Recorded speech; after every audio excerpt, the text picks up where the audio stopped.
For Pacifica Radio, December 22nd, 2019.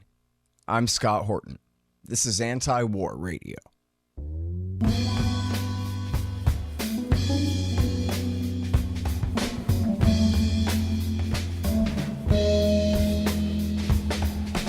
All right, y'all, welcome to the show. It is Anti-War Radio. I'm your host, Scott Horton. I'm the editorial director of antiwar.com, and I'm the author of the book, Fool's Errand: Time to End the War in Afghanistan.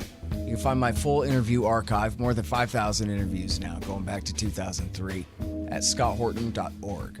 All right, you guys, introducing Dave DeCamp. He is our new assistant news editor at antiwar.com, news.antiwar.com, but he also writes original opinion pieces for us as well. Welcome back to the show, Dave. How are you doing? Good, Scott. Thanks for having me back. Very good. Very happy to have you here. All right, so important news story that you got here.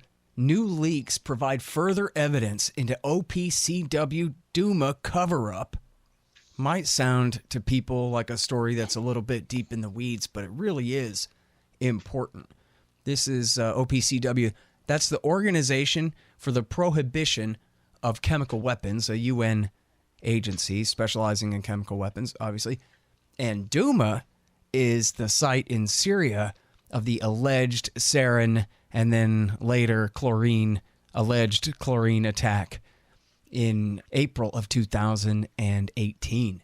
So please do tell us all of the latest of the leaks, I guess, which began last spring about dissent inside the OPCW on their conclusions about what had happened in Douma. Yeah, so just a background on the attack. The allegation was that on April 7, 2018, the Syrian government dropped chemical canisters on the city of Douma, and about, I think, 43 people were allegedly killed by it. And then about a week later, the US, UK, and France launched an airstrike against the Syrian government, which was the largest Western attack on Assad's government since the war started in 2011. And then the OPCW fact-finding mission went to Douma after that. So the leaks started last May after the final report came out in March 2019. The first leak was from a guy named Ian Henderson. He's an OPCW engineer. And he concluded that the two canisters that were allegedly dropped from a helicopter were more likely. He didn't just conclude that there wasn't sufficient evidence to prove that they were dropped from an aircraft. He concluded that they were more likely placed there. He didn't go as far to say as it was staged by the opposition or whatever, but his conclusion was that it was more likely that these two canisters were placed where they were found. One was found on a bed inside a building, and one was found on top of a roof. Mm-hmm. And now let me ask you, was this the same thing where they had computer modeled it about how it would have happened and all that? Yeah, there is some computer models to it in the report. Right. So I interviewed Ted Postal about that at the time, and he's the scientist from MIT. And Ted Postal had, I guess, been convinced by the OPCW report about this until he found out about this leak and the engineering assessment about these two cylinders. And then he went, oh, no, I was so wrong about that because this guy has got it right. The computer models show that to drop these cylinders from this height in a way that would punch through concrete like this would have caused completely different damage to the concrete and to the metal canisters themselves, both. Yeah. In the original interim report that the team prepared, they said that they couldn't understand why there was such little damage to the canisters and that they were going to, consult experts and look into that further. And that was what it looks like. That was this guy, Ian Henderson, who leaked his report. He was the so-called expert looking into the damage, to the canisters and the area around it. Mm-hmm. So they brought him in, and then he did his engineering assessment, but they did not include that in their report. That's why we're talking about it was leaked last spring, was because it wasn't published in their report at all. Yeah, it wasn't published in the report. So now a way to delegitimize the leak, even actually OPCW themselves, in their statement to the Working Group on Syria, Propaganda, and Media, they're the ones that published that leak. And OPCW's statement to them said this guy, Ian Henderson, was never a member of the fact-finding mission, kind of alluding to the idea that he was never in Douma. Well, and saying that he was lying about his participation in the study in the first place, which is a pretty severe claim for them to make against him. Yes. So in these new leaks that were just published by WikiLeaks, the most recent ones, this month in December, it was 5 documents, and one of them was an email from an anonymous sender to a higher up in the OPCW that took great offense to what they did to this Ian Henderson guy. And here I'll read a little because it's pretty dramatic. It says, a member of the FFM team has been suspended from his post and escorted from the OPCW building in a less than dignified manner. After more than 12 years, I believe, serving the OPCW with dedication and professionalism, Ian Henderson's personal and professional integrity have taken a knock in the most public of fora, the internet. A falsehood issued by the OPCW that Ian did not form part of the Douma FFM team has been pivotal in discrediting him and his work. So whoever this sender was to Veronica Stramzikova, she's the OPCW's Director of Strategy and Policy, was very offended by what they did to Ian Henderson. And this is dated May 20th, 2019, so just a few days after that leak. Mm-hmm. And this was just released in December. And now, have they responded at all to the recent leak? And I know this is just one part of it, but have they responded to, for example, this anonymous email writer's complaint that this guy sure was too a member of the fact-finding mission and that it was a falsehood that they had spread about him? No, I haven't seen anything yet. Not that I know of. I know the people that are probably the journalists that have been on top of this, like Peter Hitchens, Jonathan Steele. I'm sure that they've all been inquiring, but I haven't seen anything.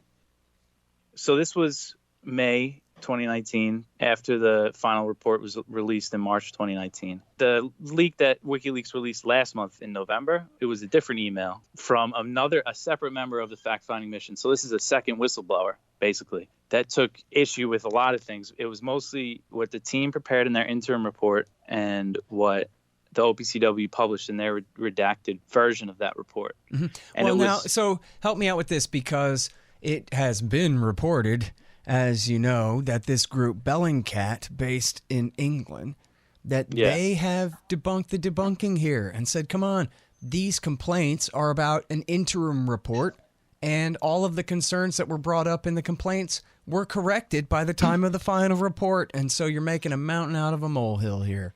Yeah, and, I addressed it in my piece because this leak came out last month. This guy, this whistleblower, he came out in November, after the final report was released. And one of his issues was addressed. And that was kind of the most egregious thing that they did with these 2 reports. So this is the original interim report. This is what they conclude about the cylinders being the source of the gas. They say, although the cylinders might have been the sources of the suspected chemical release, there is insufficient evidence to affirm this. Now, this is the redacted report. This is what OPCW changed within a couple days or weeks of them getting that interim report. They say the team has sufficient evidence at this time to determine that chlorine or another reactive chlorine-containing chemical was likely released from the cylinders. So they changed insufficient evidence to sufficient evidence. And that was something that was kind of the main gripe of this email. And then in the final OPCW report, they did change that. They said it is possible that the cylinders were the source of the substances containing the reactive chlorine. So that's what the Bellingcat people are saying, they got to learn the difference between an interim report and a final report. But you're saying the original story was a negative, then they changed that to positive, and then they split the difference too. Yeah. Maybe. So the most and now what they did leave out of the final report was obviously Ian Henderson's leak, the cylinders, that he concluded that they were most likely placed there and that the damage wasn't to the cylinders in the area. It wasn't consistent with what the allegation of being dropped out of an aircraft. Because one of them was found on a bed, one of the cylinders, and the fact-finding team, that their first report, they said, we don't get how this cylinder got on the bed. It doesn't make any sense. Somebody has to look into it. And but in the final report, there's this whole thing about how the trajectory of the cylinder could have came through the ceiling, hit the floor, and landed on the bed. But yeah, so that the expert who was sent to Douma to research these cylinders, that's not what he concluded, and he was ignored. So in other words, these Bellingcat claims that the problems have already been resolved is just not true. Yeah. The complaints of the whistleblowers still stand here across the board. And And this is another thing that was in the interim report, taken out of the redacted report, and kind of in the final report, but not really. So this is straight from the interim report. Some of the signs and symptoms described by witnesses and noted in photos and video recordings taken by witnesses of the alleged victims are not consistent with exposure to chlorine-containing choking or blood agents such as chlorine gas, phosphogen, or cyanogen chloride. And then this is from the interviews that they did with the medical staff in Syria. Most of the medical staff present in the emergency department on the 7th of April who were interviewed emphasized that the symptoms of the casualties were not consistent with those expected from a chemical attack. So that last part about the medical staff emphasizing that, there's a pretty big claim, emphasized that the symptoms of the casualties were not consistent with a gas attack, was taken out of the redacted interim report, and now it was put into the final report. But in the final report, right after they say that, they say some other witnesses say that there was a gas attack. And it doesn't specify. A lot of these witnesses interviewed were in country X, they call it, which WikiLeaks speculates is Turkey. It's most likely Turkey because we know that the OPCW went there to interview alleged witnesses. And then a certain amount of them they interviewed in Damascus, in Douma, and a certain amount in country X. And it's clear from the interim report that the ones that they interviewed in Damascus, it says that those interviewed in Damascus, under that section, it's the medical staff emphasizing that the symptoms were not consistent with a chemical attack. Yeah, that's funny. You might think that would be the headline of the whole thing. The symptoms inconsistent with a chemical attack. Hey guys, just real quick, if you listen to the interviews only feed at the Institute or at scotthorton.org, I just want to make sure you know that I do a Q&A show from time to time at scotthorton.org/show, the old whole show feed. And so if you like that kind of thing, check that out there. Hey guys, here's how to support this show. You can donate in various amounts at scotthorton.org/donate. We've got some great kickbacks for you there. Shop Amazon.com by way of my link at scotthorton.org. Leave a good review for the show at iTunes and Stitcher. Tell a friend, I don't know. Oh yeah, and buy my books, Fool's Errand, Time to End the War in Afghanistan, and The Great Ron Paul, The Scott Horton Show Interviews 2004 through 2019. And thanks. Hey guys, check out Listen and Think audiobooks. They're at listenandthink.com and of course on audible.com. And they feature my book, Fool's Errand, Time to End the War in Afghanistan, as well as brand new out Inside Syria by our friend Reese Ehrlich, and a lot of other great books, mostly by libertarians there. Reese might be one exception, but essentially they're all libertarian audiobooks. And here's how you can get a lifetime subscription to Listen and Think audiobooks. Just donate $100 to The Scott Horton Show at scotthorton.org/donate. I'm talking with Dave DeCamp from antiwar.com about the new WikiLeaks from the OPCW Douma chemical weapons attack investigation. Of course, at the time, they said it was a sarin attack, and they ended up dropping that. That was the excuse at the time. Never mind the hospital where the people were suffocating just from the dust from a bomb shelter. They went into the hospital, and the white helmet started just hosing the kids down and giving them albuterol inhalers, for asthma inhalers. And just yelling, gas, gas. Robert Fisk from The Independent went and talked to the doctors there, and they said, oh, yeah, that was ridiculous, and explained exactly what had happened there. Totally different thing. Never mind, half of this was just a complete hoax in every way, like from the get-go. But then it turns out here we got all these different layers of hoax in the attack down the block there at the apartment building, where they said it was sarin. They completely abandoned claims that it was sarin here. You have the remnants, they said, of it's not chlorine, but it's the kind of byproducts that you would find in a place if chlorine had reacted with something. But then there's a whole controversy about that in the WikiLeaks here, these new leaks from inside the OPCW on that question too, right? Yeah, on the presence of the chlorine, like organic chemicals, there is. But just back to the team in Douma, that there was a team that went to Douma and investigated it. This was another memo that was leaked. It's a member of the fact-finding mission. And the memo says that there are about 20 inspectors who have expressed their concern over the report. This is dated 2 weeks after the final report was released. And it says that the fact-finding mission report does not reflect the views of all the team members that were deployed to Douma. Only one FFM team member of the so-called fact-finding core team was actually in Douma, and that the FFM report was written by this core team, thus by people who have only operated in country X. And like I said before, country X is most likely Turkey, because we know the fact-finding mission did also go to Turkey to interview witnesses. So this is the biggest revelation of this new leak, was that this member of the team saying that only one member of the team that actually went to Douma had anything to do with the report that was written.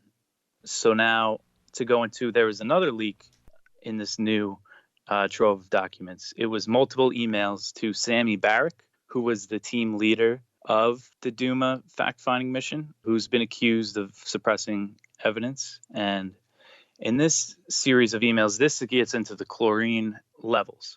This is one of the emails. It reads, this is to Sami Barak, isn't there a danger that leaving out the references to concentration is going to allow some readers to arrive at a simplistic conclusion? The presence of chlorine and chlorides would mean that therefore there was an attack. So this gets into the levels of the chlorine in the environment. And this is a series of emails. It's about like 8 emails. It's not clear if it's one person to this Sami Barak or if it's it looks like multiple people if you read it. So and it sounds like they're saying there not that, well, geez, maybe we should have done a study to get a controlled level of chlorinated whatever's from a few miles away in any direction. It sounds like they already know that we're talking about natural levels of chlorine, or at least typical levels of chlorine, not necessarily from nature, but from living in a city and having these kinds of particles around. They already know that it's essentially they're telling a half-truth and saying, oh, we found the remnants of chlorinizers and whatever, and making it sound like something important when they already know that it's not. Yeah. And one of the shocking things in this email, in this back and forth, this Sami Barak responding, she says, I considered inputs from all team members. I have the support of most team members, and I would like to remind you that I can take unilateral decisions, reminding them that, what she says goes. And then a response to that is, can we take it then that you are unilaterally deciding to remove this fact from the report against the recommendations of the team? So this is a pretty serious argument about the chlorine levels. Yeah. And now this gives credence to a report by Jonathan Steele last month in November that was on Counterpunch. So Jonathan Steele spoke with a OPCW whistleblower going by the name of Alex. Now, Alex is most likely the author of the email that we discussed earlier. This is where it gets confusing keeping track of all these leaks, but this was a leak released last month in November by WikiLeaks. And this Alex is most likely the author of that email. And this was him taking issue with them completely changing the interim report. And this is where it gets into more the chlorine levels. And this is from what Steele said, that according to Alex, there was huge internal arguments at the OPCW before the interim report was released. And that email back and forth I just read between the Sami Barak, the team leader, was dated July 5th, 2018. And the report was released July 6th. So it was literally like the day before. And according to Alex, chlorinated organic chemicals are present in the natural environment. So one crucial point in discovering what actually happened at Douma was to measure the amount in the locations where the 2 cylinders were found and in the other parts of the 2 buildings in the street outside. And apparently, according to this Jonathan Steele article and this whistleblower Alex, is that they took those tests and they were not sharing the results with the team, which is pretty revealing. I see. So, yeah, they really did do the controlled study, essentially. And then they bury the results of that too. Yeah. And this could all be like by the Bellingcat people. Oh, this is just an anonymous whistleblower, blah, blah, blah. That's why these new leaks are really important, because it's just making them harder to argue against their points when there's evidence of the internal disagreements. It's not just 2 whistleblowers. It might even be 20 people that disagreed with this report. So the story's not going away. And that's the big takeaway, is the amount of dissent within the OPCW over this final report, because the chlorine levels could be explained away. There's some like reports from Bellingcat about, in their report, there's a whole spreadsheet about different chemicals and blah, blah, blah. But the fact is that the people that were in Douma, the scientists, the inspectors, the experts, are saying you didn't listen to us and you presented people with a false allegation that there was a chemical attack, and that's not the conclusion that we came to. Mm-hmm. Now, is there anything in these leaks about the bodies that were shown on the stairwell in the apartment building? I think there were some that were found down in the basement. I mean, were there autopsies done, or did the OPCW people have access to those bodies at all? No, they didn't. There was no autopsies done. There was hair and blood samples taken from witnesses in Turkey, and they all came back, no evidence of nerve agents or chlorine, or that's according to the whistleblower, to Jonathan Steele. Mm-hmm. And then there is stuff in the reports. But then they just buried that, or did they contradict that in the report? I think that's just buried. Uh-huh. There's a section of the interim report, and I think it was in just the interim report. It says that the bodies, because it was a certain amount of days after the attack, will most likely not come back with any chlorine or any evidence. So therefore, like, it's not worth taking the samples because we're not going to find anything of the bodies. Even though it would seem like they would have some kind of circumstantial evidence from the bodies if they really had been chlorinated to death and died of that, whether scarring in the lungs or whatever it is. You know what I mean? They would have, if not the exact compounds. I mean, well, they're looking for the compounds elsewhere. Yeah. You know, the results of the chlorine elsewhere. But even still, they would have other circumstantial signs on the bodies, you would think. But, you know, it's also worth bringing up that there were a lot of people who never believed these lies at the time. We had two major false flag, chemical attacks in the Syria war before this. There had been some minor ones as well. But, of course, in Ghouta in 2013, Al-Qaeda did a false flag sarin attack there, which Bellingcat and others blamed on the Assad government, and ridiculously so, just moving the alleged launch point time after time after time to try to make it fit their preconceived conclusion there. And Seymour Hersh, of course, completely blew the lid off of that one. And then there was Khan Shaykhun, where something happened, and it looks like they kind of tried to make a chemical attack out of it after the fact, rather than in a premeditated way. Although there's actually a contradiction to that, too, which is that people are showing up to the hospital before the attack even happened. But there was also evidence that the Russians had bombed a target there with the permission of the Americans and cooperation of the Americans that had led to some kind of gas cloud from whatever was in the basement of, fertilizers and whatever else was in the basement of this, and maybe weapons of the building that they attacked, that then they built up into a kind of after the fact false flag attack. And then you had this one, and that was in Khan Shaykhun in 2017, which led to Trump strikes. And then a year later, you have this one in Douma. And in all three of these cases, the Assad government has no motive whatsoever to do this.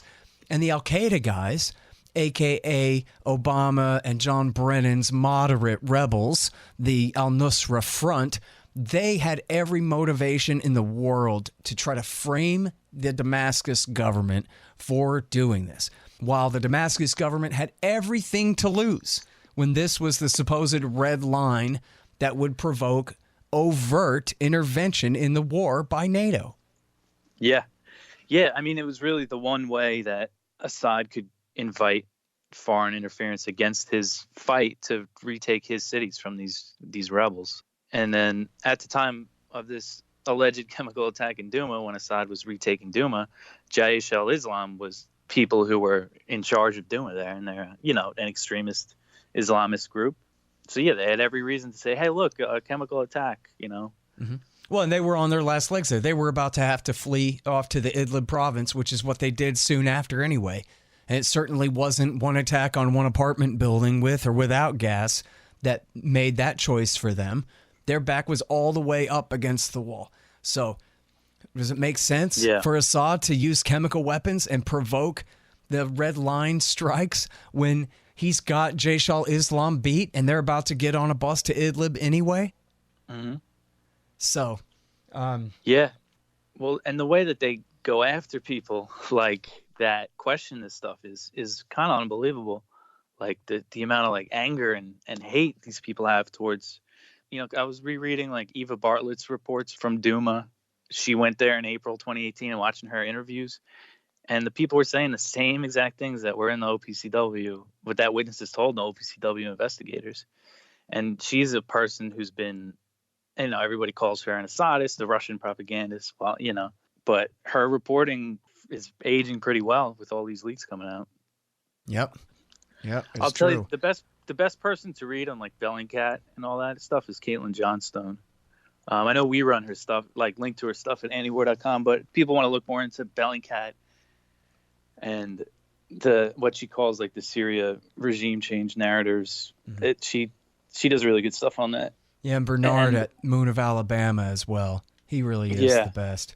And the OPCW, for a good history of that, Scott Ritter, he just wrote something on Truth Dig about the history of the OPCW. In the early days lead up to the Iraq War, the U.S. did kicked out the Director General of the OPCW because he was getting Saddam to comply with him. Mm-hmm. So it's pretty interesting. And then that goes back to another thing from that Jonathan Steele article that this whistleblower Alex said, was that 2 days before it was published, a few unknown U.S. officials, not sure from which U.S. agency, were brought in and told these people, these OPCW inspectors and investigators, that there was a chlorine attack done by the Assad government, and that's that.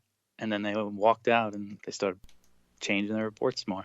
And again, these Bellingcat people can call this conspiracy and, it's just one disgruntled. Now it's just two disgruntled employees. But with all these leaks coming out there. Well, as Ted Post will always emphasize, the guys from Bellingcat aren't scientists. Elliot Higgins isn't a scientist. He's a MI6 guy. He's a PR man for the American and British governments, which finance his operation, is all he is. He's not an expert, But he makes a great excuse for journalists who refuse to want to pick up this story. And if you could, you mentioned this in your piece, could you tell us really quickly about this journalist who tried to write a story about this at Newsweek, but his editor just cited Bellingcat in general, not in specific, in order to refuse to run it? Yeah, Tariq Haddad. Yeah, he was trying to publish a story about the leaks, about the ones that came out last month in November, and he got just stonewalled, and he published like a really cool, detailed story about it, and you could see the internal emails. So he decided to resign and tell his story, which is pretty brave. I think it's good to see that from a mainstream, absolutely, journalist. All right, people are interviewing him. I think. Mid Press News did a story on him. Aaron Matei, I think, interviewed him for his show just recently. I haven't seen it yet, but yeah. So, and then, you got to really wonder now with Syria, like, what our end game is in Syria now, because it's clear that Assad's not going to be taken out of power. I mean, but we're still like Kyle Anzalone. He wrote about the NDAA, about that Caesar Act that was included, and that's more sanctions against Assad, and that's what sanctions that's just going to hurt the Syrian people that are trying to rebuild their country after this disastrous war. And, you don't have to be an Assadist or like Assad to just want us to just stop messing with this country and get our troops out. And that's not our oil fields that we're occupying. And that is what Jack Keane and Lindsey Graham told Trump in their visit in the White House, was that he went in there with a map and pointed at the oil fields and said, you see all this? And you know who's going to take this if we leave? Yep. I interviewed Ron Ensweiler on the show, and he went through the mathematics of how much money we're spending compared to how much oil that is. And that's not what it's about, stealing the oil. It's just about keeping Assad from having it. Yeah. I heard that. That was a good piece. Like the money, just how much more it costs to keep troops there than the oil is worth. Yep. But yeah, so I guess, their goal is, as long as Trump's in office, just to keep him in Syria, keep this war going for as long as they can, because then it'll be a lot easier. Not trying to give Trump any credit here. He could have very easily sent Jack Keane and Lindsey Graham out of his office and gone through with his withdrawal. But it seems like maybe damage control right now. Hey, let's just keep him in, because then the next guy that comes in will most likely be able to control a little more. Mm.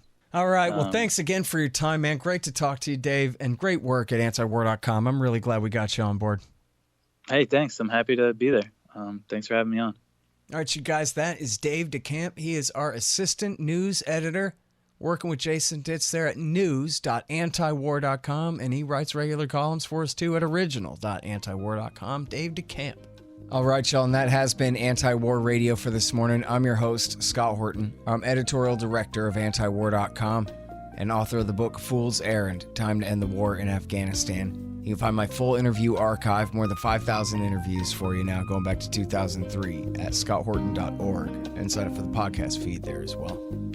I'm here every Sunday morning from 8:30 to 9 on KPFK 90.7 FM in LA. See you next week.